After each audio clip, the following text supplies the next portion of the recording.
আসসালামু আলাইকুম, আমি তফসির আহমেদ। ওয়েলকাম টু আমাদের ক্লাসরুম। সো আজকে আলোচনা করব বিবিএ যারা স্টুডেন্ট পড়ছেন খুবই গুরুত্বপূর্ণ একটা চ্যাপ্টার, ক্যাশ ফ্লো স্টেটমেন্ট বা নগদ প্রবাহ বিবরণী। এটা বিবিএ সেকেন্ড ইয়ার থেকে শুরু করে মাস্টার্স পর্যন্ত প্রত্যেকটা ইয়ারে আছে। খুবই গুরুত্বপূর্ণ একটা অধ্যায়, প্রত্যেকটা ইয়ারে 10 থেকে 15 মার্ক এসে থাকে এই অধ্যায় থেকে। সো কাজে আজকে আমরা জানবো cash flow statement basic to advance. So কাজে আমার এই লেসনের মাধ্যমে নগদ প্রবাহ বিবরণী প্রথম বেসিক থেকে শুরু করে অ্যাডভান্স পর্যন্ত, অর্থাৎ নগদ প্রবাহ বিবরণীর প্রকারভেদ, advance, direct method, indirect method, খুব সব অঙ্কগুলো দেখানো হবে। কাজে প্রথম থেকে শেষ পর্যন্ত দেখবেন। সো একটা লেসনের মাধ্যমে আমরা নগদ প্রবাহ বিবরণী সম্পূর্ণ দেখার চেষ্টা করব। প্রথমে আসি cash flow statement. So cash flow statement Bangla হচ্ছে নগদ প্রবাহ বিবরণী। তো প্রথমে আমরা জেনে নেব নগদ প্রবাহ বিবরণী কি। নগদ প্রবাহ বিবরণী হচ্ছে যে বিবরণীতে কোনো একটি প্রতিষ্ঠানের একটি নির্দিষ্ট সময়ে নগদ অর্থের আগমন এবং নির্গমন দেখানো হয়, তাকে নগদ প্রবাহ বিবরণী বা ক্যাশ ফ্লো স্টেটমেন্ট বলে। সো ক্যাশ ফ্লো স্টেটমেন্ট কিভাবে করতে হয় সেটা আমরা দেখে নেব। এই পর্যায়ে আমরা দেখে নেব নগদ প্রবাহ বিবরণী কিভাবে করা হয় বা কি মেথডে করা হয়। সো নগদ প্রবাহ বিবরণী মূলত দুইটি পদ্ধতিতে করা হয়। একটা হচ্ছে আমাদের ডিরেক্ট মেথড, যেটাকে বাংলাতে বলা হয় প্রত্যক্ষ পদ্ধতি, আর একটা হচ্ছে ইনডিরেক্ট মেথড, সেটা হচ্ছে পরোক্ষ পদ্ধতি। সো উভয় মেথডে আবার তিনটে স্টেপে আমাদের অঙ্কগুলো সমাধান করতে হয়। সো তিনটে স্টেপে আমরা কি হচ্ছে, ফার্স্ট হচ্ছে অপারেটিং অ্যাক্টিভিটিস, সেকেন্ড হচ্ছে ইনভেস্টিং অ্যাক্টিভিটিস বা ইনভেস্টমেন্ট অ্যাক্টিভিটিস, থার্ড হচ্ছে আমাদের ফিনান্সিয়াল অ্যাক্টিভিটিস বা ফিনান্সিং অ্যাক্টিভিটিস। সো তিনটি স্টেপে দুইটা মেথডে আমাদের অঙ্কগুলো সম্পূর্ণ করতে হয়। সো এখন প্রশ্ন জাগতে পারে, উভয় মেথডে যদি তিনটি স্টেপ করতে হয় আর তিনটি স্টেপের নাম যদি সেম থাকে, তাহলে দুই মেথডের মধ্যে পার্থক্য কোথায়? দুই মেথডের মধ্যে শুধুমাত্র পার্থক্য অপারেটিং অ্যাক্টিভিটিসে টাকাগুলো নির্ণয় করে একটু পার্থক্য, অর্থাৎ দুই মেথডের মধ্যে অপারেটিং অ্যাক্টিভিটিসে একটু পার্থক্য আছে। ডিরেক্ট মেথডে একভাবে করা হয় আর ইনডিরেক্ট মেথডে আরেকভাবে করা হয়। সো আমরা এখানে মোর ডিটেইলস আরো জানবো, আমাদের ছক জানবো, ওয়ান বাই ওয়ান আমরা সম্পূর্ণ ডিটেইলস আলোচনা করব। এই পর্যায়ে আমরা ইনডিরেক্ট মেথডে ক্যাশ ফ্লো স্টেটমেন্ট কিভাবে করতে হয় ছকটা শিখে নেব, কারণ আমাদের অঙ্ক করার জন্য এই ছকটা খুবই গুরুত্বপূর্ণ। যারা ছকটা ভালো করে বুঝবে অঙ্ক সহজে করতে পারবে। সো মূলত ক্যাশ ফ্লো স্টেটমেন্ট করার জন্য আমাদের ব্যালেন্স শিট দেওয়া থাকবে, সাথে আমাদের ইনকাম স্টেটমেন্ট দেওয়া থাকতে পারে অথবা নাও দেওয়া থাকতে পারে। সো ডিরেক্ট মেথডে ইনকাম স্টেটমেন্ট দেওয়া থাকবে, ইনডিরেক্ট মেথডে দেওয়া থাকতে পারে, নাও দেওয়া থাকতে পারে, কিন্তু আমাদের ব্যালেন্স শিটটা মাস্ট দেওয়া থাকবে। সো এই ব্যালেন্স শিট থেকে আর কিছু এডিশনাল ইনফরমেশন দেওয়া থাকবে। এই এডিশনাল ইনফরমেশন আর ব্যালেন্স শিট আর ইনকাম স্টেটমেন্ট দেওয়া থাকতে পারে, নাও থাকতে পারে, আমি বলেছি। দেওয়া থাকলে এই তিনটা জিনিস নিয়ে আমাদের ক্যাশ ফ্লো স্টেটমেন্ট করতে হয়। সো সেজন্য আমাদের ক্যাশ ফ্লো স্টেটমেন্টটা একটা ছকের মাধ্যমে করতে হয়। সো আমরা ছকটা ভালো করে বুঝে নিলে আমরা ক্যাশ ফ্লো স্টেটমেন্ট সহজে করতে পারবো। সো ইনডিরেক্ট মেথডে আমরা ছকটা দেখবো। সো ছক দেখার আগে আমি দুইটা কি নোট দিয়ে রাখতেছি আমার যারা ক্যাশ ফ্লো স্টেটমেন্ট সহজে বুঝতে চাই তাদের জন্য। সো অ্যাসেট এন্ড লায়াবিলিটি দুইটা শব্দ পাবো এখানে। আমাদের ফিক্সড অ্যাসেট আছে, লং টার্ম লায়াবিলিটি আছে, কারেন্ট লায়াবিলিটি আছে, আবার কারেন্ট অ্যাসেট আছে। সো আমাদের এখানে অ্যাসেট এবং লায়াবিলিটির সম্মুখীন হতে হবে। একেবারে সিম্পলি একটা নোট আমরা করে নিব বা মুখস্থ করে নিব। অ্যাসেটের ক্ষেত্রে অ্যাসেট যদি ইনক্রিজ বাই এনিওয়ার, ফিক্সড অ্যাসেট হতে পারে, আমাদের কারেন্ট অ্যাসেট হতে পারে। অ্যাসেট যদি ইনক্রিজ হয় তাহলে আমাদের ক্যাশ ফ্লো স্টেটমেন্টে মাইনাস হবে, আর অ্যাসেট যদি ডিক্রিজ হয় আমাদের প্লাস হবে। যেহেতু কম্পারেটিভ আমাদের একটা ব্যালেন্স শিট দেওয়া থাকবে দুইটা বছরে, সো আমাদের কারেন্ট অ্যাসেট বা কারেন্ট লায়াবিলিটি বেড়েছে কি হ্রাস পেয়েছে সেটা দেওয়া থাকবে বা আমরা বুঝতে পারবো যোগ বিয়োগ করার মাধ্যমে। সো আমরা যখন দেখবো অ্যাসেট ইনক্রিজ পেয়েছে আমরা মাইনাস করতে হবে, এটা নোট। যদি ডিক্রিজ হয় তাহলে আমাদের প্লাস করতে হবে। বিপরীত রোটা প্রয়োগ হবে লায়াবিলিটির ক্ষেত্রে। সো লায়াবিলিটি আমার যদি ইনক্রিজ হয় আমাদের প্লাস করতে হবে, আর যদি ডিক্রিজ হয় আমাদের মাইনাস করতে হবে। সো এই দুটো নোট আমাদের সবসময় মাথায় রাখতে হবে, asset increase minus asset decrease plus, আবার liability increase plus liability decrease minus. এই দুটো নোট আমাদের অবশ্যই খাতার মধ্যে পেন ডাউন করে রাখবো, না হলে মাথার মধ্যে আমাদের রাখতে হবে। সো কাজে আমি ছকে চলে যাই। সো আমরা ক্যাশ ফ্লো স্টেটমেন্ট ইনডিরেক্ট মেথডে আমরা করব। তো আমরা মূলত বলেছি উভয় মেথডে আমাদের তিনটি স্টেপে করতে হয়। একটা operating step, operating activities, second হচ্ছে ইনভেস্টমেন্ট বা ইনভেস্টিং অ্যাক্টিভিটিস, থার্ড হচ্ছে ফিনান্সিং অথবা ফিনান্সিয়াল অ্যাক্টিভিটিস। সো আমরা ইনডিরেক্ট মেথডে অপারেটিং অ্যাক্টিভিটিস কিভাবে করতে হয়, ইনভেস্টমেন্ট অ্যাক্টিভিটিস কিভাবে করতে হয়, ফিনান্সিয়াল অ্যাক্টিভিটিস কিভাবে করতে হয়, ইভেন পুরো ছকটা কিভাবে করতে হয় সেটা আমরা দেখে নেব। প্রথমে আমরা শুরুতে দেখব অপারেটিং অ্যাক্টিভিটিস। এটা হচ্ছে আমাদের first step. So first step কিভাবে করতে হয় আমরা দেখে নেব। প্রথমে আমাদের অঙ্ক থেকে খুঁজে বের করতে হবে নেট ইনকাম কোথায় দেওয়া আছে। যদি ইনকাম স্টেটমেন্ট দেওয়া থাকে তাহলে ইনকাম স্টেটমেন্টের সর্বশেষ আইটেম থাকে নেট ইনকাম। সো ওইখান থেকে আমরা নেট ইনকাম নিয়ে নিব। আর যদি ইনকাম স্টেটমেন্ট যদি না থাকে এডিশনাল ইনফরমেশন মধ্যে দেওয়া থাকবে সমন্বয়ে, সো ওইখান থেকে আমরা নিতে পারবো। সো আমরা প্রথমে অপারেটিং অ্যাক্টিভিটিস টাইটেল দেব। টাইটেল দেওয়ার পর অ্যামাউন্ট দুইটা টাকা আমরা লিখতে পারি, সমস্যা নেই। সো প্রথমে আমরা নেট ইনকাম টাকা লিখব, সরাসরি সেকেন্ড কলামে লিখব। তারপর অ্যাডজাস্টমেন্ট ফর এটা লিখে দেব। অ্যাডজাস্টমেন্ট ফর বইয়ের মধ্যে আরো অ্যাডজাস্টমেন্ট ফর ইকুয়ালস আর একটু এক্সট্রা তথ্য দেওয়া আছে, এতটুকু আমাদের লেখার প্রয়োজন নেই, শুধুমাত্র অ্যাডজাস্টমেন্ট ফর লিখলে চলবে। আর কেউ যদি সম্পূর্ণ লাইনে লিখতে চায় লিখতে পারে। সো আমাদের অ্যাডজাস্টমেন্ট ফর দিয়ে অপারেটিং অ্যাক্টিভিটিসে মূলত আমরা 6টা আইটেম নেব। 6 ধরনের আইটেম নেব। এর মধ্যে 7 ধরনের আইটেম হবে।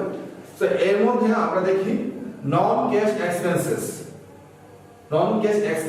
এখন আমরা না যদি চিনি, না যদি বুঝি, আমি বলে দিচ্ছি, আমাদের অঙ্কের মধ্যে ডিপ্রিসিয়েশন থাকবে, অথবা অ্যামর্টাইজেশন থাকবে, অথবা ডিপ্লেশন থাকবে। এগুলোকে বলা হয় নন ক্যাশ এক্সপেন্সেস। যদি নন ক্যাশ এক্সপেন্সেস যদি থাকে তাহলে আমাদের এখানে যোগ হবে। তারপর কারেন্ট অ্যাসেট আমরা দেখব পার্টটা। তো আমরা বলেছি কারেন্ট অ্যাসেট ইনক্রিজ হলে, আমরা অ্যাসেট ইনক্রিজ হলে আমরা কি শিখেছি, অবশ্যই মাইনাস করতে হবে। এজন্য আমরা মাইনাসে। অ্যাসেট যদি ডিক্রিজ হয় অবশ্যই আমাদের প্লাস করতে হবে। যেহেতু আমি মাইনাস দিয়ে যেগুলো হবে সেগুলো আমরা ব্র্যাকেট চিহ্ন দিয়ে দিয়েছি। সো আমাদের কারেন্ট অ্যাসেট যদি ডিক্রিজ হয় আমরা প্লাস করতে হবে। এখন চলে আসি current liabilities. So current liabilities যদি ইনক্রিজ হয় প্লাস করতে হবে, আর কারেন্ট লায়াবিলিটিস যদি ডিক্রিজ হয় তাহলে আমাদের মাইনাস করতে হবে। তাহলে asset, current asset, current liabilities part শেষ। এখন আমরা চলে যাব loss on fixed asset sold, gain on fixed asset sold. অর্থাৎ আমাদের অঙ্কের ব্যবসা পরিচালনা করতে গিয়ে ফিক্সড অ্যাসেট কখনো না কখনো বিক্রি করতে হয়। অনেক সময় বিক্রি করলে আমরা গেইন হতে পারে অথবা লস হতে পারে। যদি লস হয়, লসটা হচ্ছে একটা নন ক্যাশ এক্সপেন্সের কাতার পড়ে যায়। যখন লস হবে তখন আমাদের যোগ করতে হবে, লস আমাদের যোগ করতে হবে। আর গেইন যদি হয় আমাদের বিয়োগ করতে হবে। সো আমাদের এই 7টা আইটেম যদি ভালো করে ধারণা থাকে তাহলে আমাদের ডিরেক্ট ইনডিরেক্ট মেথডে অপারেটিং অ্যাক্টিভিটিস আমরা সহজে করতে পারবো। সো আমরা লস অন ফিক্সড অ্যাসেট আমাদের যদি থাকে, আমরা অনেক সময় সরাসরি দেওয়া থাকতে পারে অথবা আমাদের ক্যালকুলেশন করে নিতে হবে। At the same way gain on fixed asset sold, এটা আমাদের দেওয়া থাকতে পারে অথবা ক্যালকুলেশন করে নিতে হবে। এগুলো কিভাবে করতে আমি পরবর্তী আলোচনা করব। তো এই আইটেমগুলো যোগ বিয়োগ করার পর এই 6টা আইটেম থেকে যোগ বিয়োগ করার পর আমাদের একটা ব্যালেন্স বের হবে। প্লাস বের হতে পারে অথবা মাইনাস বের হতে পারে, কোনো সমস্যা নেই। এই আইটেমটা উপরে যে নেট ইনকাম যে আইটেমটা আছে এটার সাথে যোগ করে একটা ফিগার বের হবে, অর্থাৎ ব্যালেন্স বের হবে। এই ব্যালেন্সটা হচ্ছে অপারেটিং অ্যাক্টিভিটিসের একটা অ্যামাউন্ট, মানে সর্বশেষ অ্যামাউন্ট। এটা আমাদের নেগেটিভ আসতে পারে অথবা পজিটিভ আসতে পারে। সো ক্যাশ যদি পজিটিভ আসে আমরা লিখব cash provided by operating activities. আর যদি নেগেটিভ আসে তাহলে টাকা বেশি খরচ হয়ে গেছে, তাহলে আমরা ক্যাশ প্রোভাইডেড না দিয়ে cash used by operating activities. So আমরা অপারেটিং অ্যাক্টিভিটিস এই স্টেপগুলোর মাধ্যমে করতে হবে। আরো একটু সিম্পলি একটা আইডিয়া দিয়ে দিচ্ছি। এখানে শুধু net income, current asset, current liability আর ফিক্সড অ্যাসেটের বিক্রয় লাভ লস আর নন ক্যাশ এক্সপেন্সেস। সো আমাদের এখানে net income, current asset, current liabilities আর ফিক্সড অ্যাসেটের বিক্রয়ের লাভ অথবা লস। সো আমাদের সেকেন্ড স্টেপ অপারেটিং অ্যাক্টিভিটিস আমাদের শেষ। সেকেন্ড স্টেপ হচ্ছে ইনভেস্টমেন্ট অথবা ইনভেস্টিং অ্যাক্টিভিটিস। সো ইনভেস্টমেন্ট বা ইনভেস্টিং অ্যাক্টিভিটিস শুধু 2 ধরনের আইটেম যায়। এটা হচ্ছে fixed asset and investment increased, আর এটা হচ্ছে fixed asset and investment decreased. So আমি আগে বলেছি যে কোনো অ্যাসেট বৃদ্ধি পেলে আমাদের মাইনাস করতে হবে, আর অ্যাসেট ডিক্রিজড হলে প্লাস করতে হবে। তাহলে আমরা তো ওই সূত্র অনুসারে, ওই ফর্মুলা অনুসারে বলতে পারি ফিক্সড অ্যাসেট এন্ড ইনভেস্টমেন্ট দুইটা সম্পদ যদি ইনক্রিজ হয় আমাদের মাইনাস হবে, আর ফিক্সড অ্যাসেট এন্ড ইনভেস্টমেন্ট যদি ডিক্রিজ হয় তাহলে আমাদের প্লাস হবে। সো এখানে প্লাস মাইনাসের আমাদের একটা তথ্য যোগ বিয়োগ করে একটা ফিগার আসবে। এটা প্লাস হতে পারে, মাইনাস হতে পারে। যদি প্লাস হয় আমরা cash provided by investment activities অথবা ইনভেস্টিং অ্যাক্টিভিটিস, আর যদি নেগেটিভ চলে আসে cash provided by cash used by investing activities. এই হচ্ছে আমাদের দ্বিতীয় স্টেপ। থার্ড স্টেপ হচ্ছে আমাদের financial activities. So financial activities মধ্যে শুধু তিনটা আইটেম যায়, তিন ধরনের আইটেম যায়। এক হচ্ছে share and bond issue. Share and bond issue করলে ব্যবসায়িক নগদ টাকা আসবে, সো আমাদের প্লাস করতে হবে। আর আমরা জানি শেয়ার অ্যান্ড বন্ড একটা দায়, এক ধরনের দায়। শেয়ার হচ্ছে আন্তঃদায় আর বন্ড হচ্ছে বহির্দায়। দায় হলে, আর আমরা জানি দায় বৃদ্ধি পেলে আমাদের কি করতে হবে? প্লাস। সো আমরা জানি আবার share and bond repayment. So শেয়ারের টাকা যদি পরিশোধ করে দিই, রিপারচেজ করে, আর বন্ডের টাকা যদি আমরা পরিশোধ করে দিই, এগুলো কমে যাবে। সো আমরা জানি দায় কমলে আমাদের মাইনাস করতে হবে, এজন্য মাইনাস। অতিরিক্ত একটা আইটেম অল দেওয়া থাকবে অঙ্কের মধ্যে, dividend paid. So dividend paid আমরা বুঝতে পেরেছি যে ডিভিডেন্ড পেইড করলে ব্যবসা থেকে নগদ টাকা চলে যাবে, সো আমাদের মাইনাস করতে হবে। এই তিন ধরনের আইটেম আমরা যোগ বিয়োগ করে বা সমন্বয় করে আমাদের একটা পজিটিভ বা নেগেটিভ একটা ফিগার বের হতে পারে। যদি আমরা জানি যদি পজিটিভ হয় বা প্লাস ফিগার বের হয় তাহলে cash provided by financial activities, আর যদি নেগেটিভ যদি চলে আসে তাহলে cash use in financial activities. তো তিন স্টেপ থেকে তিনটা ফিগার বের হচ্ছে অপারেটিং অ্যাক্টিভিটিস থেকে একটা টাকা বের হবে, ইনভেস্টমেন্ট অ্যাক্টিভিটিস থেকে একটা টাকা বের হবে, ফিনান্সিয়াল অ্যাক্টিভিটিস থেকে একটা টাকা বের হবে। তো তিনটা স্টেপ থেকে তিনটা ব্যালেন্স বের হবে। তিনটা ব্যালেন্স পজিটিভ নেগেটিভ এর কম্বিনেশন থাকতে পারে, অথবা তিনটা নেগেটিভ থাকতে পারে, অথবা তিনটা পজিটিভ থাকতে পারে, অথবা তিনটা পজিটিভ এবং নেগেটিভ এর কম্বিনেশন থাকতে পারে। যাই হোক, এই তিনটা ব্যালেন্সকে আবার যোগ করতে হবে আমাদের। আবার যোগ করার পর একটা টাকা বা একটা ফিগার বের হবে, সেটা হচ্ছে নেট ক্যাশ ইনক্রিজ অথবা ডিক্রিজ। নেট ক্যাশ ইনক্রিজ অথবা decrease. So net cash increase হবে যদি পজিটিভ টাকা বের হয়, তখন আমরা লিখব নেট ক্যাশ ইনক্রিজ, আর যদি নেগেটিভ টাকা বের হয়ে যায় তাহলে আমরা নেট ক্যাশ ডিক্রিজ লিখব। এই নেট ক্যাশ ইনক্রিজ আর ডিক্রিজের সাথে আমরা ওপেনিং বা শুরুর সালটা মানে কম্পারেটিভ দুইটা সালের মধ্যে আগের সালের যে ক্যাশ টাকা থাকবে, ক্যাশ এন্ড ব্যাংক ব্যালেন্সটা থাকবে, ওইটা আমরা যোগ করব add opening cash. So opening cash আমরা যোগ করব। যোগ করার পর এই টাকার সাথে যে ওপেনিং ক্যাশটা যোগ করার পর যে ব্যালেন্সটা আসে, এই ব্যালেন্সটা আমাদের অঙ্কে প্রদত্ত যে ক্লোজিং ক্যাশটার সাথে মিলে যাবে। যদি মিলে যায় তাহলে আমি ধরে নেব আমার অঙ্ক আমি করে ফেলেছি বা আমার অঙ্ক হয়েছে। আর যদি ব্যালেন্সটা না মিলে যায় তাহলে কোথাও না কোথাও আমি ভুল করেছি।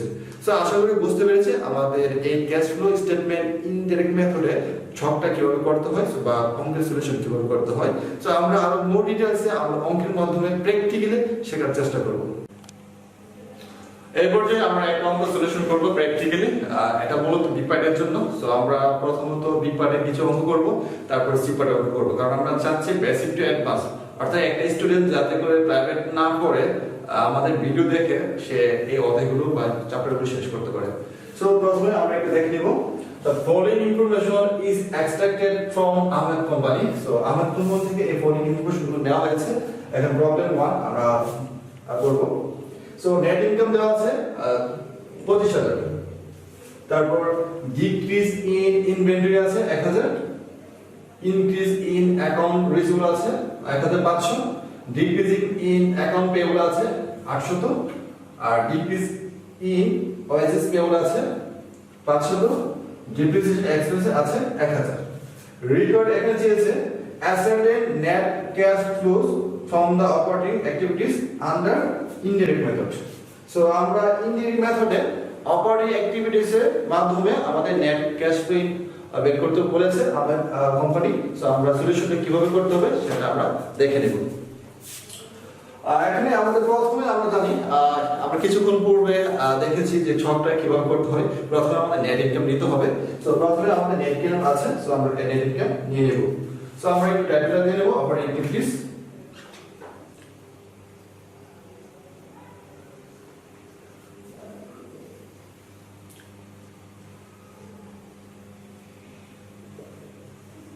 প্রথমে আমাদের নেট ইনকাম নিতে হবে।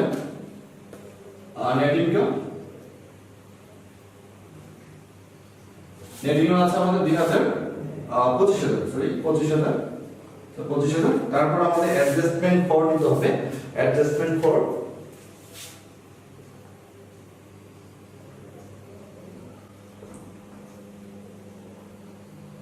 সো অ্যাডজাস্টমেন্ট পর আমরা দেখব, আমরা বলেছিলাম প্রথমে আমরা নন ক্যাশ এক্সপেন্স নিব। সো আমরা এখানে দেখতে পাচ্ছি ডিপ্রিসিয়েশন এক্সপেন্স হচ্ছে আমাদের নন ক্যাশ এক্সপেন্স। সো আমরা প্রথমে ডিপ্রিসিয়েশন এক্সপেন্স নেব। ডিপ্রিসিয়েশন এক্সপেন্স আমরা সংক্ষেপে লিখছি। ডিপ্রিসিয়েশন এক্সপেন্স হচ্ছে আমাদের 1000। সো এটা আমাদের প্লাসের আইটেম থাকবে 1000। সো আমাদের নেট ইনকাম নেওয়া হয়ে গেছে, আর ডিপ্রিসিয়েশন এক্সপেন্স নেওয়া হয়েছে, মাঝখানে চারটা আইটেম আছে, চারটা আইটেম আমরা স্টেপ বাই স্টেপ নেই। আর decrease in inventory. So decrease inventory একটা সম্পদ, current asset. So decrease in inventory সম্পদ ডিক্রিজ পেয়েছে, তার মানে প্লাস করতে হবে। সো ডিক্রিজ ইন ইনভেন্টরি,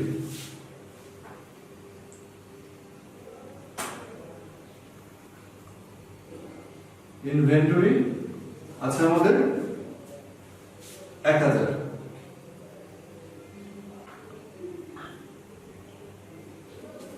তারপর আছে increase in account receivable. So আমরা জানি অ্যাকাউন্ট রিসিভেবল একটা সম্পদ, আর সম্পদ আমরা বাড়লে বা বৃদ্ধি পেলে আমাদের কি করতে হবে, মাইনাস করতে হবে। সো আমরা অ্যাকাউন্ট রিসিভেবল ইনক্রিজটা আমরা মাইনাস করে দিতে হবে। অ্যাকাউন্ট রিসিভেবল ইনক্রিজড, ইনক্রিজ আমাদের কি করতে হবে, মাইনাস করতে হবে। টাকার পরিমাণ হচ্ছে আমাদের 1500।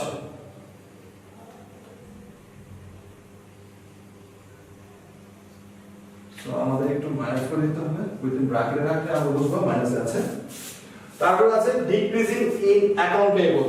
অ্যাকাউন্ট পেয়েবল একটা দায়। সো অ্যাকাউন্ট পেয়েবল দায় যখন ডিক্রিজিং হচ্ছে, সো আমরা ডিক্রিজিং হলে আমাদের মাইনাস করতে হবে, দায় আমাদের হ্রাস পেলে আমাদের মাইনাস করতে হবে।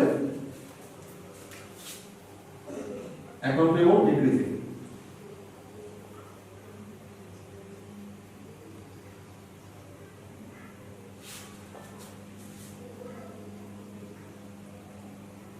ডিক্রিজড অ্যামাউন্ট হচ্ছে আমাদের 800।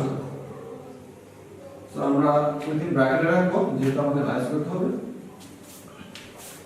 তারপর আছে আমাদের সর্বশেষ একটা আইটেম আছে decrease in wages payable. So wages payable, payable মানে আমাদের দায়। সো ওয়েজেস পেয়েবল একটা আরেকটা দায়, বা আরেকটা দায় আমাদের এখানে ডিক্রিজ পেয়েছে, সেটা আমাদের মাইনাস করতে হবে।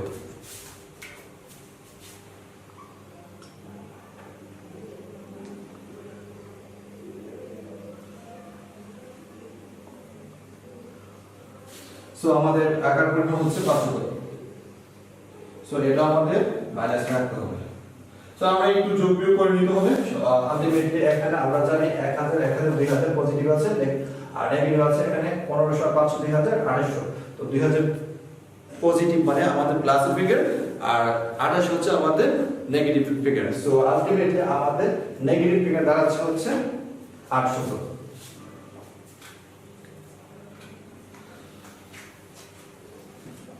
সো 800 তো আমাদের একটা নেগেটিভ ফিগার।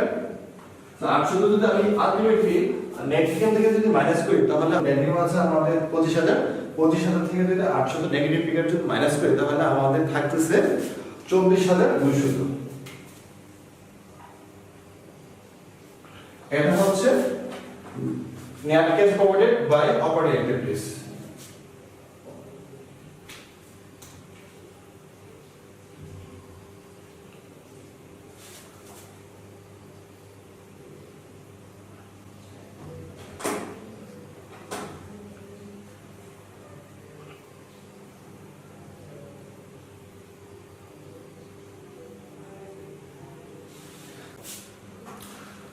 সো এই হচ্ছে আমাদের ইন্ডিয়ান মেথডে অপারেটিং অ্যাক্টিভিটিস এর মাধ্যমে আমরা কিভাবে অঙ্কটা করতে হয়, সমাধান করতে হয়, একটা অঙ্ক শিখে নিয়েছি। এখন আমরা আরেকটা অঙ্ক দেখব। The following information is extracted from Ahmed Limited. এখন প্রবলেম 2 আমরা সেকেন্ড অঙ্ক করছি। সো এখানে দেওয়া আছে sales of land 2,95,000, purchase of securities 75,000, share issue 2,50,000, purchase of machinery 3,60,000। Requirement এখানে চেয়েছে required ascertain net cash flows from investing activities under indirect method. So এখানে রিকোয়ারমেন্ট চেয়েছে ইনভেস্টমেন্ট অ্যাক্টিভিটিস করতে। সো আমরা জানি কিভাবে করতে হয়, কিছুক্ষণ পরে আমরা ছকে দেখেছি কিভাবে করতে হয়। এখানে শুধু ইনভেস্টমেন্ট আর ফিক্সড অ্যাসেট গুলো যায়, ক্রয় বিক্রি গুলো। সো অন্য কোনো আইটেম যাবে না। সো প্রথমে আছে সেল অফ ল্যান্ড। সো আমরা ল্যান্ড জানি একটা ফিক্সড অ্যাসেট, এখন ল্যান্ড বিক্রি করেছে, দ্যাট মিন্স ব্যবসায় টাকা বৃদ্ধি পাবে বা বৃদ্ধি পেয়েছে। সো আমরা এখানে এটা পজিটিভ বা আমাদের প্লাসের দিকে নিতে হবে। সো প্রথমে আমরা সেল অফ ল্যান্ড নেব, আর হচ্ছে 2,95,000। তারপর আছে পারচেজ অফ সিকিউরিটিজ। সো আমরা সিকিউরিটিজ পারচেজ করেছি, এটা এক ধরনের ইনভেস্টমেন্ট। সো এখানে যেহেতু পারচেজ করেছি অবশ্যই আমার ক্যাশ টাকা চলে গেছে। সো এখানে বৃদ্ধি পেয়েছে সিকিউরিটিজটা। সো সম্পদ বৃদ্ধি পেলে আমরা জানি আমাদের কি করতে হবে, মাইনাস করতে হবে। সো এখানে পারচেজ অফ সিকিউরিটিজ নিতে হবে।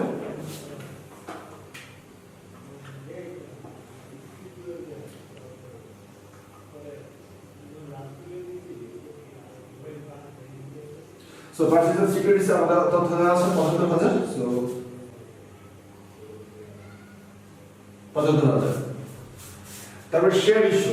সো শেয়ার ইস্যু এখানে ইনভেস্টমেন্ট অ্যাক্টিভিটিস আসবে না। আমরা জানি শেয়ার ইস্যু যে financial activities.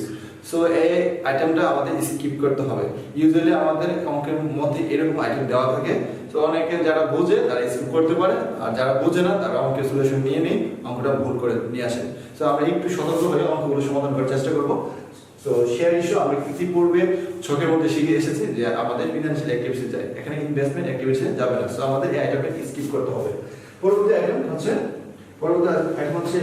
Purchase of machinery. তো মেশিন একটা সম্পদ, fixed asset. So purchase of machinery, machine যখন আমরা পারচেজ করব তো মেশিনটা বাড়বে, আমাদের ব্যবসায় সম্পদটা বৃদ্ধি পাবে। তো সম্পদ বৃদ্ধি পেলে আমাদের কি করতে হবে, মাইনাস করতে হবে। আর ইউজুয়ালি আমরা একটা কথা চিন্তা করি, যখন মেশিন পারচেজ করতে যাব আমাদের তো ক্যাশ টাকা অবশ্যই চলে যাবে, রাইট?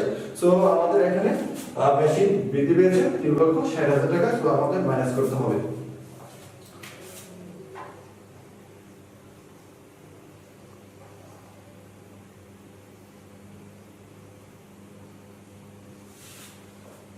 $60,000। সো আমরা দুইটা সম্পদের মাইনাস করতে হবে। সো আরেক হচ্ছে সেল অফ ল্যান্ড। সো আমরা সম্পদ বিক্রি করে দিয়েছি, সম্পদ কমেছে। তো আমরা ফিক্সড অ্যাসেট কমলে আমাদের প্লাস করতে হয়, সেটা আমরা জানি। আর অন্যভাবে যদি আমরা ভাবি তাহলে যখন আমরা ল্যান্ড বিক্রি করবো অবশ্যই এটা 14 টাকা আসবে। সো আলটিমেটলি এই তিনটা আইটেম নেওয়ার কথা ছিল। সো আমরা এই তিনটা আইটেম নিয়েছি। তো এখানে আমরা এখানে যোগ বিয়োগ করতে হবে। তো আলটিমেটলি প্লাস মাইনাস যে ফিগারটা কাজ করে যে রেজাল্টটা আসে আমাদের মাইনাসে 40,000। সো এই আইটেমকে লিখতে হবে নেটকে ইনক্রিজ অর ডিক্রিজ। হিয়ার আমাদের ইউজড লিখতে হবে।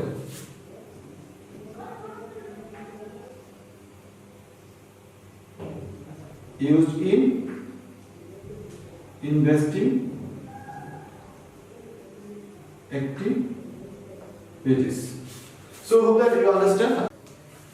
এরপর যে আমরা আরেকটা অঙ্ক দেখে নিব, problem 3। The following information is extracted from Ahmed Company. So আমরা বড় ভাই আহমেদ কোম্পানি অঙ্ক করছি। যাই হোক আমরা অঙ্ক শেখানো হচ্ছে বড় কথা। তো এখন তথ্য দেওয়া আছে প্রবলেম 3। কমন স্টক ইস্যু দেওয়া আছে হচ্ছে 50,000। Sales of investment 7,000, payment of dividend আছে 20,000, increasing account payable 35,000, increasing bonds payable 80,000.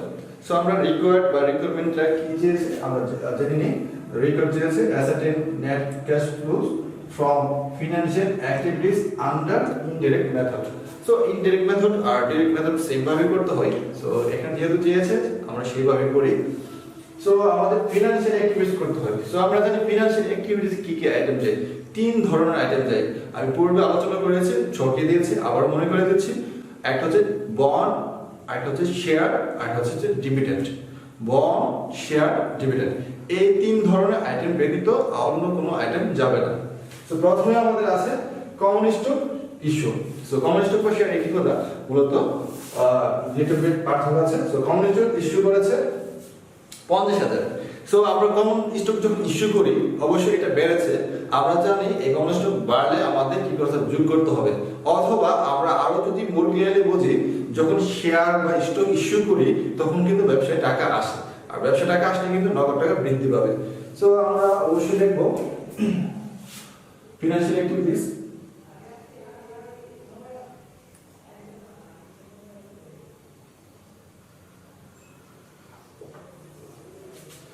প্রথমে নেব আমরা common stock.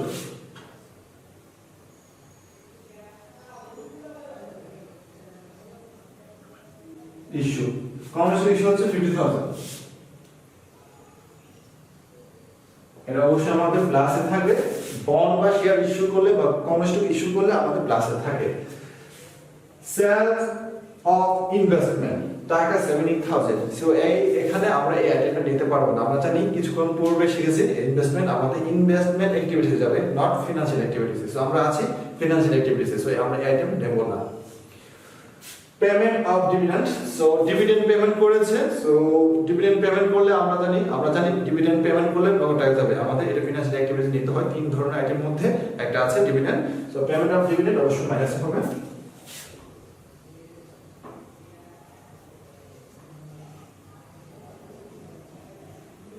Payment of dividend আছে আমাদের 20,000।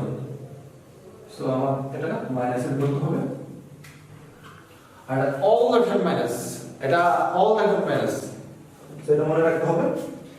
তারপরে আছে আমাদের ইনক্রিজিং অ্যাকাউন্ট পেয়েবল টাকা 35,000। আমরা জানি অ্যাকাউন্ট পেয়েবল হচ্ছে current liabilities. So current liabilities এখানে অপশন নেই, আমাদের এখানে আসবে না। কারেন্ট লায়াবিলিটিস আমরা যাই অপারেটিং অ্যাক্টিভিটিসে। সো আমরা আছি ফিনান্সিয়াল অ্যাক্টিভিটিসে, তাহলে এই আইটেমটাকে আমাদের স্কিপ করতে হবে বা বাদ দিয়ে দিতে হবে। সো আমরা এই আইটেমটা ধরবো না। তারপর আছে ইনক্রিজিং বন্ডস পেমেন্ট। বন্ডস বা ডিবেঞ্চার বা লোন, লং টার্ম লোন আমাদের ফিনান্সিয়াল অ্যাক্টিভিটিসে যাবে। তো বন্ডস পেমেন্ট ইনক্রিজ হয়েছে, তার মানে বেড়েছে। যখন বন্ড ইস্যু করি তখন বন্ডের পরিমাণ বাড়বে। ঋণের পরিমাণ যত বাড়বে তত কিন্তু আমরা দায় বাড়ছে, আর দায় বাড়লে আমরা জানি যোগ করতে হবে। আবার আরো সিম্পলি যদি বলি, ঋণের পরিমাণ যত বাড়বে মানে কি ব্যবসা তত পরিমাণ নগদ টাকা আসতেছে। আমি ঋণ যত পরিমাণ বাড়ে ব্যবসা তত নগদ টাকা আসতেছে। আমার 50,000 ঋণ আছে, মানে 50,000 টাকা ব্যবসায় নগদ টাকা এসেছে। এখন ঋণের পরিমাণ বাড়িয়ে যদি আরো 50,000 টাকা করি, টোটাল ঋণ হবে 1 লক্ষ। তার মানে আরো নতুন করে 50,000 টাকা ব্যবসায় বাড়বে।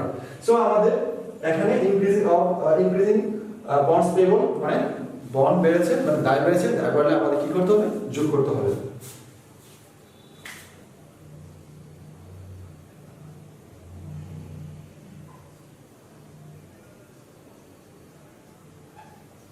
ইনক্রিজিং বন্ড পেমেন্ট হচ্ছে 80,000। সো এখানে যোগের আইটেম এটা আলটিমেটলি যদি আমরা যোগ বিয়োগ করি তো প্লাসের আইটেম আর পেয়ে যাচ্ছে 80,000 আর 50,000, টোটাল হচ্ছে 1,20,000। আর মাইনাসের আইটেম পেয়ে যাচ্ছে শুধু 20,000। আলটিমেটলি আমাদের প্লাসের বেশি থাকছে 1,10,000। সো এই আইটেমকে আমরা লিখতে হবে cash provided by financial activities. So hope that you understand. এই পর্যায়ে আমরা দেখে নিব ডিরেক্ট মেথডের অপারেটিং সেক্টরটা আমরা কিভাবে করব। মূলত ডিরেক্ট মেথড, ইনডিরেক্ট মেথডে আমরা ইতিপূর্বে জেনে এসেছি যে শুধুমাত্র অপারেটিং সেক্টরটা নির্ণয় করার জন্য পার্থক্য আছে। সো অপারেটিং সেক্টরটা কিভাবে করব এগুলো আমরা চার্টে একটু দেখে নিব। মূলত ডিরেক্ট মেথড আমরা করতে গেলে অঙ্ক সি পার্টের ক্ষেত্রে মূলত আমাদের সাধারণত দেওয়া থাকবে একটা ব্যালেন্স শিট দেওয়া থাকবে, পাশাপাশি একটা আমাদের ইনকাম স্টেটমেন্ট দেওয়া থাকবে। ইনকাম স্টেটমেন্ট মাস্ট দেওয়া থাকবে ব্যালেন্স শিটের সাথে। ইনডিরেক্ট মেথডে ইনকাম স্টেটমেন্ট দেওয়াটা বাধ্যতামূলক না, দেওয়া থাকতে পারে, কিন্তু ডিরেক্ট মেথড যখনই আমরা করতে যাব তখন ইনকাম স্টেটমেন্ট থাকবে ব্যালেন্স শিটের সাথে। সো আমি ইতিপূর্বে লিখে দিয়েছি যে ইনকাম স্টেটমেন্টের সাথে গিভেন থাকবে আমাদের ব্যালেন্স শিট। সো আমরা চার্টটা দেখে নিব শুধু ডিরেক্ট মেথডে কিভাবে অপারেটিং অ্যাক্টিভিটিস করতে হয়। প্রথমত আমাদের কিছু ক্যালকুলেশন করতে হবে। সো ক্যালকুলেশনগুলো রেডিমেড করে আমাদের এখানে বসাতে হবে। তবে আমি প্রথম চার্টটা দেখাবো, আর এইগুলো চার্টের ক্যালকুলেশনগুলো কীভাবে করতে হয় অবশ্যই আমি দেখাবো। সো প্রথম আমাদের টাইটেল দিতে হবে cash flow from operating activities. Title দিয়ে তারপর আমাদের ক্যাশ রিসিপ্টগুলো একসাথে যোগ করতে হবে। তারপর ক্যাশ রিসিপ্ট থেকে ক্যাশ পেমেন্টগুলো একসাথে যোগ করতে হবে। টোটাল ক্যাশ রিসিপ্ট থেকে টোটাল ক্যাশ পেমেন্টগুলো মাইনাস করলে যে টাকা আসে আমরা লিখব cash provided by operating activities. So প্রথমে ক্যাশ রিসিপ্টের মধ্যে 3 ধরনের ক্যাশ রিসিপ্ট পেয়ে থাকবো। প্রথমত আমাদের বের করতে হবে ক্যালকুলেশনে cash receipt from customer and sales of goods, অর্থাৎ কাস্টমার অথবা এবং বিক্রি করে কি পরিমাণ টাকা পেয়েছে, ফার্স্ট ক্যালকুলেশন করতে হবে। সেকেন্ড ক্যালকুলেশন ডিপেন্ডস, অঙ্কের তথ্যের উপর ডিপেন্ড করবে। ক্যাশ রিসিপ্ট ফ্রম ইন্টারেস্ট, যদি ইন্টারেস্ট আমরা পেয়ে থাকি তাহলে আমরা ওইটাও লিখব। তারপর ক্যাশ রিসিপ্ট ফ্রম ডিভিডেন্ড, যদি আমরা ডিভিডেন্ড ক্যাশ টাকা পেয়ে থাকি তাহলে সেটাও আমরা লিখব। টোটাল এই 3 ধরনের ক্যাশ রিসিপ্ট যাবে অপারেটিং অ্যাক্টিভিটিসে। এখন পেমেন্টের ক্ষেত্রে আমরা প্রথমেই ক্যালকুলেশন করে বের করব পেমেন্টের জন্য cash paid two supplier. Supplier বলতে এখানে অ্যাকাউন্ট পেয়েবল বোঝানো হয়েছে, অর্থাৎ পাওনাদারকে আমরা কত টাকা পরিশোধ করেছি এটা আমাদের ক্যালকুলেশন করতে হবে। সাপ্লায়ার হচ্ছে পাওনাদার অ্যাকাউন্ট পেয়েবল। তারপর হচ্ছে ক্যাশ অপারেটিং এক্সপেন্সেস। আমাদের অপারেটিং এক্সপেন্সেস অনেক টাকা হয়ে থাকে, কিছু বকেয়া হয়ে থাকে, কিছু ক্যাশে হয়ে থাকে। যেগুলো ক্যাশে হয়েছে সেই টাকাগুলো আমাদের নিতে হবে, এটাও আমাদের ক্যালকুলেশন করে বের করতে হবে, আমি পরবর্তীতে দেখাবো। ক্যাশ পেইড ফর ইন্টারেস্ট, যদি আমরা ইন্টারেস্ট পেইড করে থাকি এই ইন্টারেস্টটা আমাদের দিতে হবে। সো ক্যাশ পেইড যেগুলো করে থাকবো এগুলো আমাদের ক্যালকুলেশন করে বের করতে হবে। দেন আমাদের বের করতে হবে cash paid for tax. Tax আমরা ক্যাশ টাকা দিতে পারি, সো এই ক্যাশ ট্যাক্স পেইডটা আমাদের ক্যালকুলেশন করে বের করতে হবে।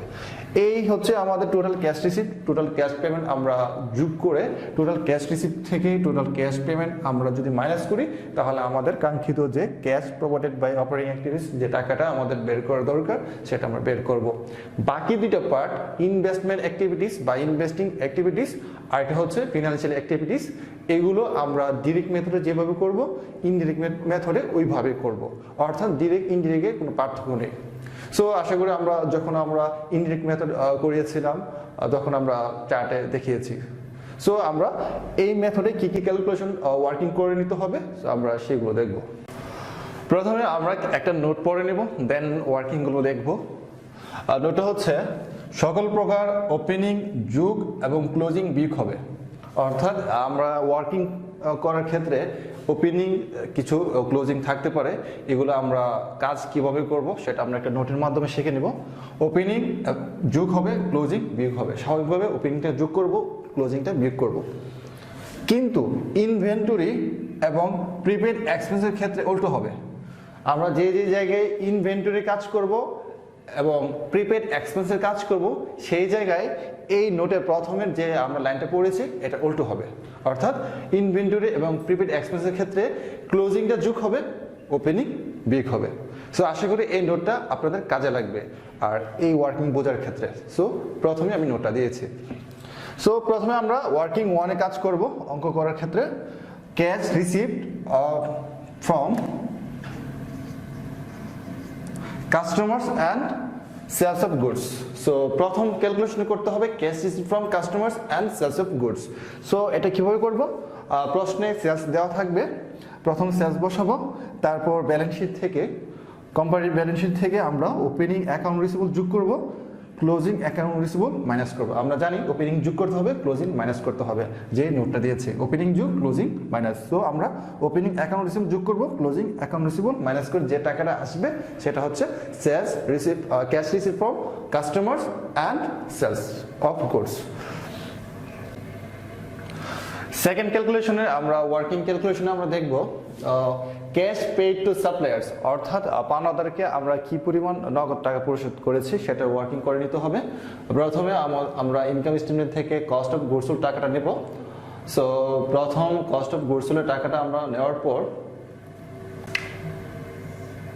এটার সাথে যোগ করব ওপেনিং অ্যাকাউন্ট পেয়েবল। অঙ্কের মধ্যে দেওয়া থাকবে ব্যালেন্স শিটে ওপেনিং অ্যাকাউন্ট পেয়েবলটা আমরা যোগ করব। আমরা ইতিপূর্বে বলেছিলাম সকল প্রকার ওপেনিং যোগ করতে হবে, ক্লোজিং মাইনাস করতে হবে, শুধুমাত্র ইনভেন্টরি আর প্রিপেড এক্সপেন্স ব্যতীত। সো ওপেনিং অ্যাকাউন্ট পেয়েবল আমরা যোগ করব, ক্লোজিং অ্যাকাউন্ট পেয়েবল মাইনাস করব ব্যালেন্স শিট থেকে। তারপর আমরা ক্লোজিং ইনভেন্টরি যোগ করব, ওপেনিং ইনভেন্টরি মাইনাস করব। আমরা ইতিপূর্বে বলেছি ইনভেন্টরির ক্ষেত্রে উল্টো কাজ হবে, ক্লোজিংটা যোগ হবে, ওপেনিংটা মাইনাস করতে হবে। সো আমরা সেই কাজটাই করব। ক্লোজিং ইনভেন্টরি আমরা যোগ করব, ওপেনিং ইনভেন্টরি আমরা বিয়োগ করব, তারপর সব কাজ করার পর যে রেজাল্ট আসবে সেটা হচ্ছে cash paid two supplier. So আমরা সেকেন্ড ক্যালকুলেশন বুঝতে পেরেছি ওয়ার্কিংটা আমরা কি করতে হবে। থার্ড ওয়ার্কিংটা আমরা একটু দেখে নিব। থার্ড ওয়ার্কিং খুবই গুরুত্বপূর্ণ, ক্যাশ অপারেটিং এক্সপেন্সেস, অর্থাৎ নগদে কি পরিমাণ অপারেটিং এক্সপেন্স হয়েছে সেটা আমরা বের করব। তো সেটা বের করার ক্ষেত্রে প্রথমে আমাদের অপারেটিং এক্সপেন্স, সেটা আমাদের ইনকাম স্টেটমেন্টে দেওয়া থাকবে, টোটাল অপারেটিং এক্সপেন্সটা নেব।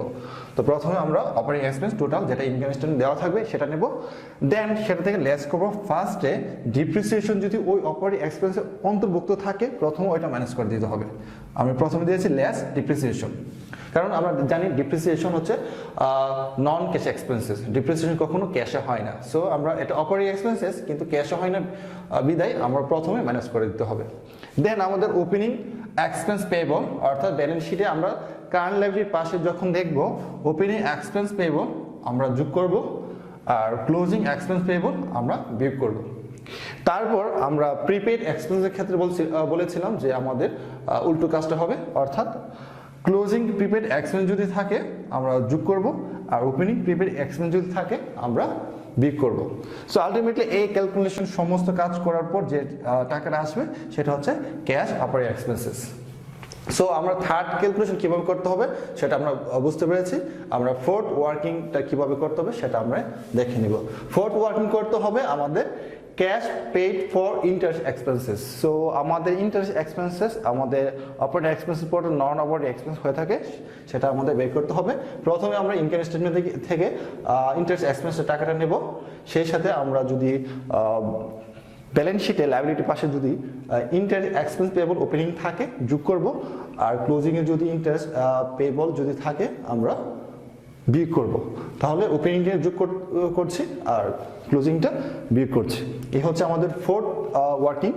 আর ফিফথ ওয়ার্কিং যেটা লাস্ট করতে হবে সেটা হচ্ছে আমাদের যদি থাকে ইনকাম স্টেটমেন্টে ট্যাক্স, সো ট্যাক্স পেড যদি করে থাকে সেটা আমাদের বের করতে হবে। প্রথমে ইনকাম স্টেটমেন্ট থেকে আমাদের ট্যাক্সের টাকাটা নিতে হবে, তারপর ওপেনিং ট্যাক্স পেয়েবল যদি আমাদের কারেন্ট লায়াবিলিটির পাশে থাকে এটা যোগ করতে হবে, ক্লোজিং ট্যাক্স পেয়েবল যদি থাকে সেটা আমাদের বিয়োগ করতে হবে।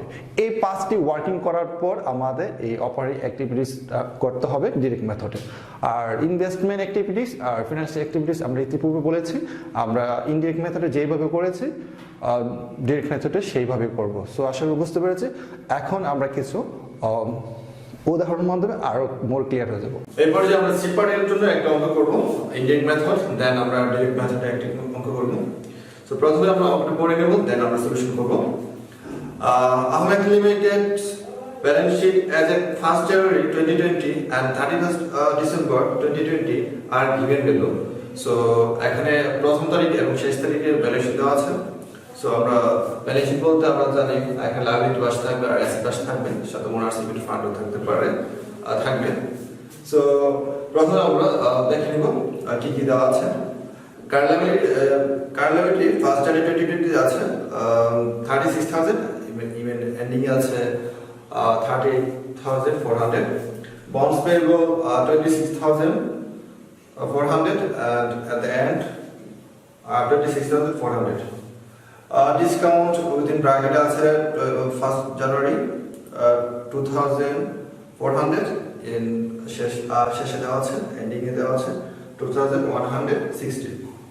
Shares capital আছে 42,000 and ending আছে 51,600. Retained earnings আছে 18,000 and ending আছে 24,000. Total liabilities and share equity share আছে 1st January তে 1,20,000, ending আছে 1,38,240. অ্যাসেট পাশে আছে ল্যান্ড আছে প্রথম তারিখে 4,800, for ending আছে 4,800. Buildings আছে 20,000 24,000, ending আছে 19,200. মার্চেন্ডাইজ আমাদের এখানে আছে মেশিনারিজ 18,000 আর ending আছে 20,400. Accumulated depreciation within bracket 6,000, ending আছে 3,360. Cash beginning আছে 48,000, ending আছে 53,280। অ্যাকাউন্ট রিসিভেবল ওপেনিং আছে 12,000, এন্ডিং আছে আমাদের 24,840। স্টক আছে আমাদের 18,000, ক্লোজিং এ 18,000। প্যাটার্ন আছে ওপেনিং আছে 1,200, এন্ডিং আছে 1,080। টোটাল 1,20,000, 1,38,240। অ্যাডিশনাল ইনফরমেশন আমাদের পরে নিতে হবে। এখানে অ্যাডিশনাল ইনফরমেশন দেওয়া আছে পাঁচটি অ্যাডিশনাল ইনফরমেশন পরে আমরা দেন সলিউশন যাব। প্রথম ইনফরমেশন দেওয়া আছে, প্রথম আছে হচ্ছে net income for the period was টাকা 12,000, সেটা আমরা অপারেটিং সেক্টর করতে ফার্স্ট আইটেমটা আমাদের নিতে হবে। দেন বলা আছে one building was sold for টাকা 1,680, the cost of this building was 4,800 and the book value at the time of sales 1,200. Then means এখানে একটা আমি এক্সপ্লেইন করার চেষ্টা করছি। একটা বিল্ডিং বিক্রি করা হয়েছে 1,680 টাকা। বিক্রি করার সময় এটা বুক ভ্যালু ছিল 1,200 টাকা, আর কস্ট ভ্যালু ছিল এটা 4,800। এটা আমাদের কনসিডার করার প্রয়োজন নেই এখন, যেহেতু বুক ভ্যালু দেওয়া আছে। বুক ভ্যালুর সাথে আমরা বিক্রি মূল্য কনসিডার করে লাভ বা লস বের করব। সো আমরা যেহেতু বুক ভ্যালু আছে 1,200 টাকা জিনিসটা বিক্রি করেছে হচ্ছে আমাদের 1,680 টাকা, দেখেন 480 টাকা লাভ হয়েছে। সো এই 480 টাকা এই গেইনটা লাভ বা গেইনটা আমাদের নিতে হবে অপারেটিং সেক্টরে, এটা ম্যানেজ করতে হবে নন ক্যাশ গেইন। আর 1,680 টাকা আমরা ইনভেস্টমেন্ট অ্যাক্টিভিটিস যাবে, কারণ এটা একটা সম্পদ বিক্রি করেছে। So then depreciation charge for the year 960। So এটা আমরা অপারেটিং সেক্টরে যাবে, আমরা জানি। Common stock issue during year 6,000। So উক্ত বছরের কমন স্টক ইস্যু করা হয়েছে 6,000 ক্যাশ কমন স্টক। দেন বলা আছে ক্যাশ ডিভিডেন্ড অফ টাকা 2,400, অর্থাৎ ক্যাশ ডিভিডেন্ড দিয়েছে 2,400 and স্টক ডিভিডেন্ড অফ টাকা 3,600। সো এখানে একটা পেন্ডেন্ট করা প্রয়োজন।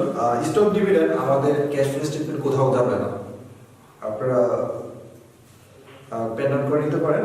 কি কি যাবে না পরবর্তীতে আমি নোট ডাউন দিয়ে দিব ভিডিও শেষে। সো আমার ইনস্ট্রাকশন চেয়েছে prepare a statement for cash flow using the indirect method. So আমরা এই সম্পূর্ণ অঙ্কটা indirect method করব। সো ওয়ান বাই ওয়ান আমরা স্টেপ বাই স্টেপ করব, অবশ্যই ভিডিওটি শেষ করবেন দেখেন। সো প্রথমে আমরা এডিশনাল ইনফরমেশন থেকে আমরা নেট ইনকামটা নেব। সো আমরা নেট ইনকামটা নেব। সো প্রথমে আমাদের টাইটেল দিয়ে দিতে হবে ক্যাশ ফ্লো স্টেটমেন্ট, টাকা যেটা গোল করেছে। দেন আমাদের ফার্স্ট স্টেপ করতে হবে অপারেটিং অ্যাক্টিভিটিস, দেন investment activities, then financial activities. তিনটা স্টেপ আমরা করতে হয়, সেটা আমরা ইতিমধ্যে শিখে গিয়েছি। সো আমরা ওয়ান বাই ওয়ান করব। সো প্রথম অপারেটিং অ্যাক্টিভিটিস।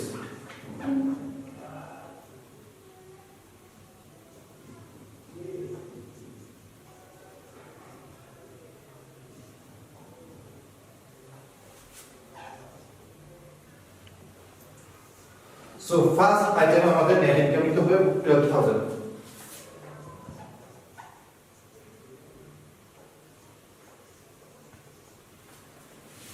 আমরা সেকেন্ড কলামে নিয়ে নিব সরাসরি 12,000, দেন অ্যাডজাস্টমেন্ট ফর।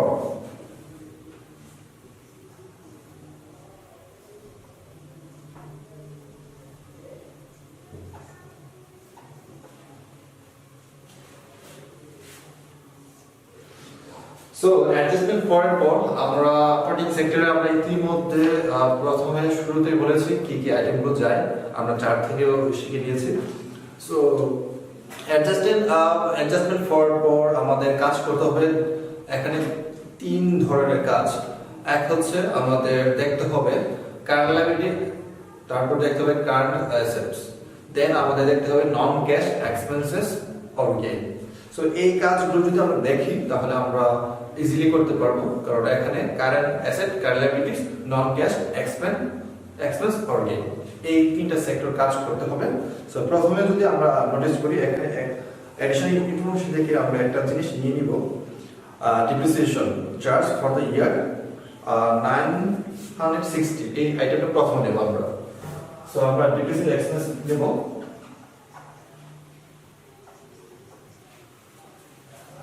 960 ফার্স্ট আইটেম নিয়ে নিয়েছি, এটা প্লাসে থাকবে, যেগুলো প্লাসে থাকবে সেগুলো আমাদের সরাসরি লিখে দেবো, আর যেগুলো মাইনাসে হবে উইথিন ব্র্যাকেট লিখবো আমরা। সো একটা আইটেম নিয়েছি, তারপর আমাদের দেখতে হবে কোন সম্পত্তি ক্রয় বিক্রি করে লাভ হয়েছে বা লস হয়েছে কিনা।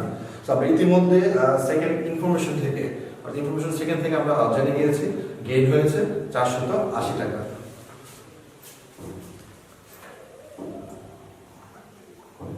Gain on building sold. So gain on building sold আমরা বিক্রি করে লাভ হচ্ছে, আমরা একটু দেখে দিব। বিক্রি করেছে 1680 আর গোবেলে ছিল 1200। সো আলটিমেটলি মাইনাস যদি করি আমরা আসছে 480। সো আমরা গেইন হলে আমাদের এখন কি কাজ করতে হবে, মাইনাসের কাজ করতে হবে। সো নন ক্যাশ এক্সপেন্সের কাজ করেছি, নন ক্যাশ রেভিনিউ গেইনের কাজ করেছি। এখন আমরা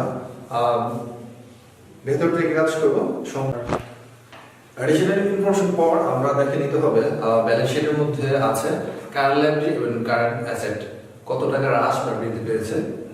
তো প্রথমে শুরুতে আছে একটা আইটেম কারেন্ট লায়াবিলিটিস, বছরের শুরুতে ছিল 36,000, বছরের শেষ দিনে আছে 38,400। দ্যাট মিন্স কারেন্ট লায়াবিলিটি 2,400 বেড়েছে। তো আমরা প্রথমে আমরা একটা নোট শিখেছিলাম, যদি আমরা না ভুলে যাই, সম্পদ বৃদ্ধি পেলে আমাদের কাজ করতে হবে মাইনাসে, হ্রাস পেলে আমাদের কাজ করতে হবে প্লাসে। আর লায়াবিলিটির ক্ষেত্রে আমরা একটু উল্টো কাজ করব, যদি বৃদ্ধি পায় তাহলে আমাদের কাজ করতে হবে প্লাসে, আর হ্রাস পেলে আমাদের কাজ করতে হবে মাইনাসে। যেহেতু লায়াবিলিটি একটা বৃদ্ধি পেয়েছে এখন, সো আমাদের এই আইটেমটা যোগের হবে। সো 2,400 বৃদ্ধি পেয়েছে, সো আমাদের কারেন্ট লায়াবিলিটি ইনক্রিজ যেহেতু হয়েছে আমাদের প্লাস করতে হবে। সো আমরা লিখব কারেন্ট লায়াবিলিটি ইনক্রিজড অথবা increase of current liability.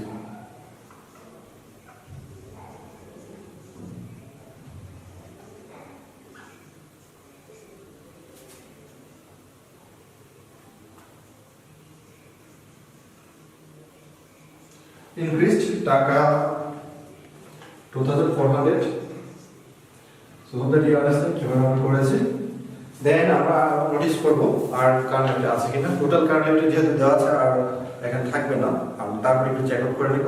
Bond payable আমাদের এখানে যদি কাজ থাকে তাহলে আমরা এখানে রাজবৃদ্ধি পাই না, এটা ফিনান্সিয়াল অ্যাক্টিভিটি যাবে। বন্ড ডিসকাউন্ট, সো এটা একটা গুরুত্বপূর্ণ একটা তথ্য। বন্ড ডিসকাউন্ট শুরুতে ছিল আমাদের 2,400, সেই দিনে আছে 2,160। দ্যাট মিনস এখানে হ্রাস পেয়েছে কিছু টাকা, 240 টাকা। 240 টাকা এখানে হ্রাস পেয়েছে। সো বন্ড ডিসকাউন্ট আমাদের হ্রাস পেলে যোগ করতে হবে। ইউজুয়ালি এটা আমাদের ভুয়া একটা সম্পদ। সো সম্পদ একটা ভুয়া সম্পদ। সো ভুয়া সম্পদ আমাদের কাজ কি, আমাদের ভুয়া সম্পদ আমরা জানি বৃদ্ধি পেলে আমাদের মাইনাস করতে হয় আর হ্রাস পেলে যোগ করতে হয়। যেহেতু এখানে হ্রাস পেয়েছে আমাদের যোগ করতে হবে, বন্ড ডিসকাউন্ট রাইট অফ করে দিতে হবে।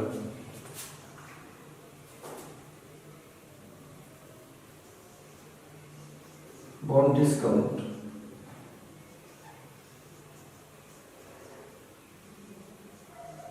Right of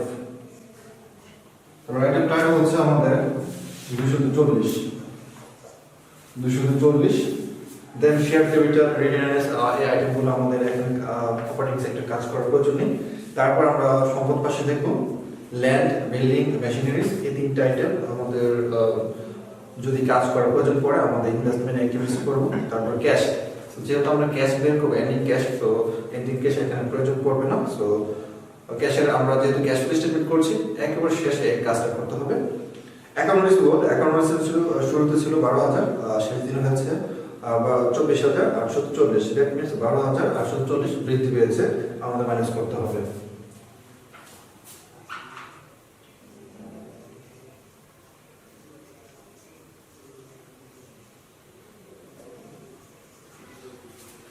account receivable increased, আমাদের 12,840।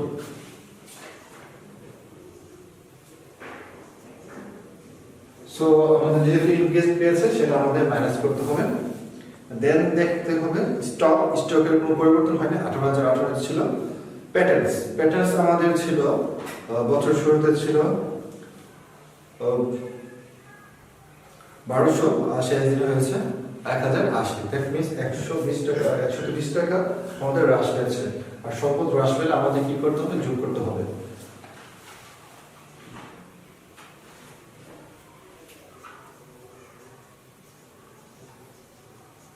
প্যাটার্নস রাইট অফ আমাদের হচ্ছে 120। সো ইতিমধ্যে আমরা লিখে নিয়েছি অপারেটিং সেক্টর যে আইটেমগুলো যাওয়ার। সো আমরা এখন যোগ করতে হবে।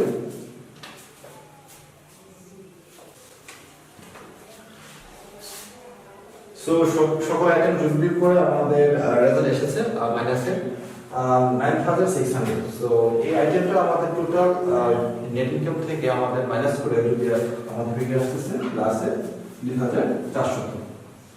সো আমাদের 2,400 অপারেটিং সেক্টর থেকে প্লাসের ফিগার বের হয়েছে। সো আমাদের লিখতে হবে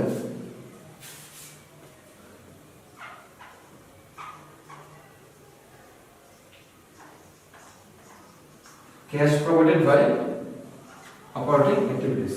এখানে ও দিয়ে বোঝানো হয়েছে অপারেটিং অ্যাক্টিভিটিস। সো আমাদের ফার্স্ট স্টেপ ডান করেছে। দেন আমাদের investment activities, then financial activities করতে হবে। এরপরে আমাদের করতে হবে ইনভেস্টমেন্ট অ্যাক্টিভিটিস। সো ইনভেস্টমেন্ট অ্যাক্টিভিটিসে আমরা দুই ধরনের আইটেম জানি। একটা হচ্ছে ইনভেস্টমেন্ট, আর একটা হচ্ছে ফিক্সড অ্যাসেটস। সো আমাদের দেখতে হবে ইনভেস্টমেন্ট কোথায় আছে বা ফিক্সড অ্যাসেট কোথায় আছে। সো আমাদের ইনভেস্টমেন্ট এখানে নেই, কিন্তু ফিক্সড অ্যাসেট আছে 3টি। এর মধ্যে কোন কোনগুলো পরিবর্তন হয়েছে সেগুলো আমাদের নোটিস করতে হবে। সো ল্যান্ড আছে আমাদের 4,800। সো এন্ডিং এ আছে 4,800। সো এখানে পরিবর্তন হবে, এটা নিয়ে কাজ করতে হবে না। বিল্ডিং এ আমাদের আছে 24,000। এন্ডিং এ আছে আমাদের 19,200। যেহেতু আমাদের বিল্ডিং কিছু সোল্ড করে ফেলেছে, এখানে কিছু একটা পরিবর্তন হয়েছে। দেন আছে আমাদের মেশিনারিজ আছে আমাদের 18,000, আর এন্ডিং আছে 20,400। সো আমাদের এখানে দুই ধরনের ফিক্সড অ্যাসেটের পরিবর্তন এসেছে। সো সেকেন্ড ইনফরমেশন থেকে যদি আমরা আসি, এডিশন ইনফরমেশন। সো এখানে সেল করেছিল বিল্ডিং 1,680 টাকা। সো আমরা এটা প্রথম নিই।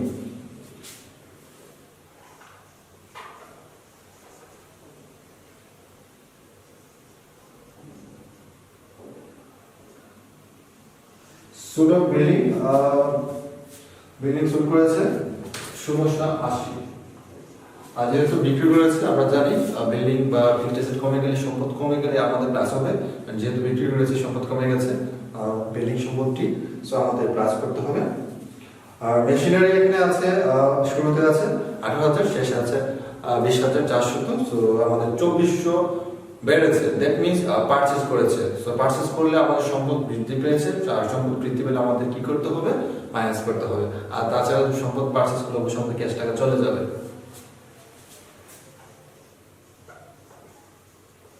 Purchase of machine. তো পারচেজ অফ মেশিন আছে আমাদের 2,400। সো আমাদের মাইনাস করতে হবে। সো আমাদের আর নিচে কোনো তথ্য দেওয়া নেই, কোনো সম্পদ ক্রয় বিক্রয় সংক্রান্ত। সো আমাদের এই দুটো আইটেমে আমাদের যোগ কাজ করে নিতে হবে। সো আমরা আবার বলে দিচ্ছি, ইনভেস্টমেন্ট অ্যাক্টিভিটিসে শুধুমাত্র ইনভেস্টমেন্ট আর ফিক্সড অ্যাসেট নিয়ে কাজ করতে হবে। সো আমাদের এই দুটো আইটেম কাজ করার প্রয়োজন ছিল। সো আমরা দুটো আইটেম কাজ যোগ বিয়োগ করা আমাদের দেখতে হবে 700 সামথিং হবে 720। সেটা হচ্ছে আমাদের নেগেটিভ ফিগার থাকতেছে। সো আমাদের এটা লিখতে হবে cash used by investment activities.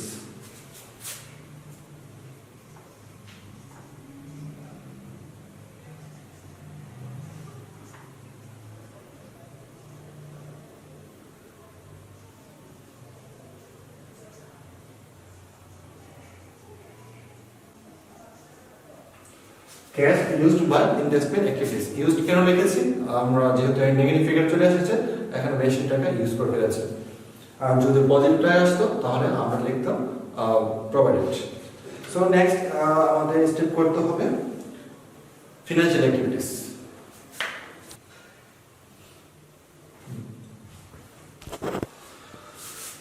Financial activities আমরা তিন ধরনের আইটেম আমরা আলোচনা করেছি।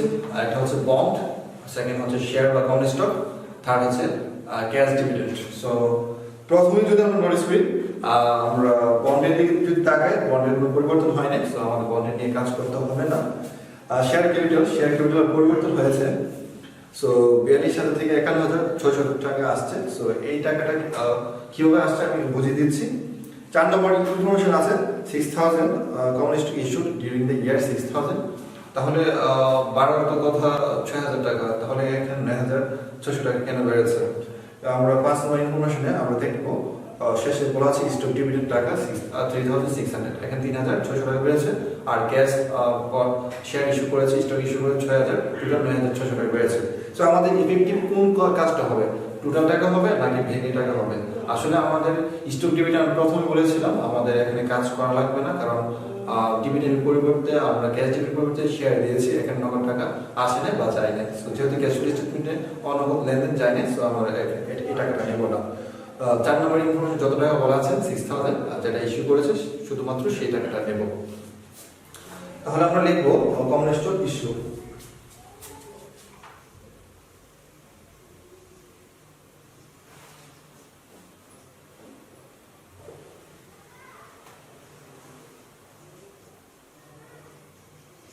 টাকা 6,000। সো আমরা বলেছিলাম বন্ড বা শেয়ার ইস্যু করলে আমাদের প্লাস হবে, আর তাছাড়া দায়, এটা তার একটা আন্তর্দায়ী বা যে কোনো দায় বৃদ্ধি পেলে আমাদের প্লাস করতে হবে। তারপরে আছে আমাদের ক্যাশ ডিভিডেন্ড।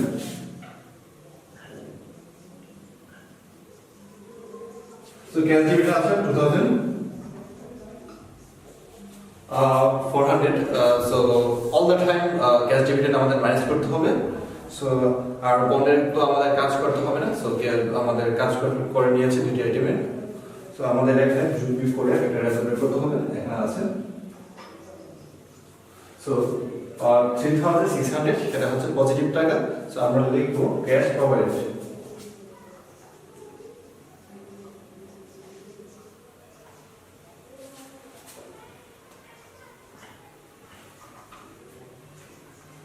এফ এর মধ্যে ফিনান্সিয়াল অ্যাক্টিভিটিস বোঝাচ্ছে। সো আমাদের তিনটি আইটেম থেকে তিনটি ফিগার চলে আসছে। সো আলটিমেটলি এই তিনটি ফিগার যোগ বিয়োগ করে আমাদের একটা রেজাল্ট বের করতে হবে, নেট ক্যাশ ইনক্রিজ অথবা ডিক্রিজড।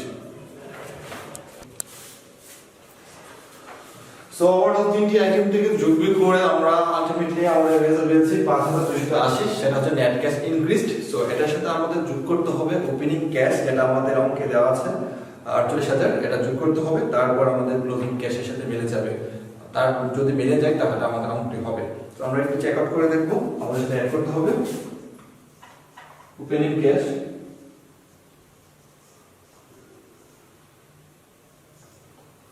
আছে আমাদের 48,000,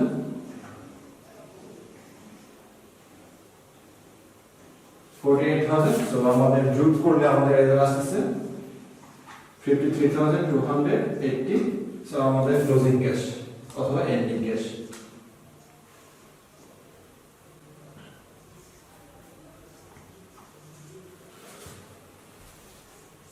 এই হচ্ছে আমাদের ক্যাশ ফ্লো স্টেটমেন্ট ডিরেক্ট মেথডে।